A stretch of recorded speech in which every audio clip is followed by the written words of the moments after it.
আসসালামু আলাইকুম। সমন্বিত কৃষি প্রজেক্ট হলে একটা গাছের পাতা থেকেও টাকা দেয়। সেটা কিভাবে সম্ভব আপনাদের যদি একটু বিস্তারিত বোঝানোর চেষ্টা করি। দেখতে পাচ্ছেন আব্বু আর আমি এখন পাঙ্গাসের প্রজেক্ট থেকে অর্থাৎ আমাদের পাঙ্গাসের পুকুর থেকে মিষ্টি কুমড়া গাছগুলা কেটে দিচ্ছি। অর্থাৎ সেই গাছগুলা আবার আমার পাশের প্রজেক্টে যেখানে সমন্বিত মিশ্র চাষ অর্থাৎ যেখানে গ্লাস কাপ আছে বা চাইনিজ এই মাছগুলোর প্রিয় খাবার আপনার যে কোনো গাছের পাতা, ম্যাক্সিমাম গাছের পাতা খায়, আবার সব গাছের পাতা যে খায় বিষয়টা এমন না।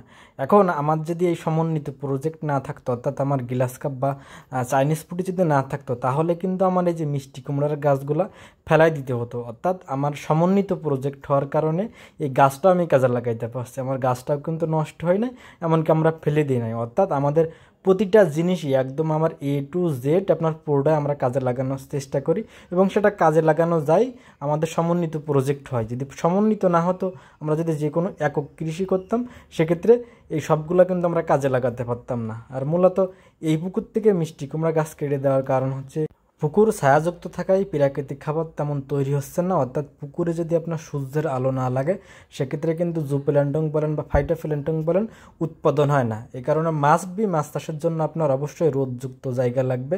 রোদবিহীন কিন্তু আপনার পুকুরে প্রাকৃতিক খাবার তৈরি হবে না। যেহেতু আমার এই পুকুরটা ছোট অর্থাৎ মাছা অতিরিক্ত বেশি দেওয়া, অর্থাৎ আমার পুরো পুকুরটাই আপনার মাছা দেওয়া, যে কারণে আপনার রোদ কম লাগছে, যার কারণে প্রাকৃতিক খাবারও উৎপাদন কম হচ্ছে, যেখানে আমার খাবার খরচ বেশি হয়ে যাচ্ছে, যার কারণে আমরা গাছ কেটে দিচ্ছি। আর সব থেকে বড় কথা, এবছর আপনার গাছের কন্ডিশন অত ভালো না। বিগত 2.5 মাস যাবৎ একটানা বৃষ্টি ছিল, যে কারণে কোনো সবজি গাছই ভালো নেই।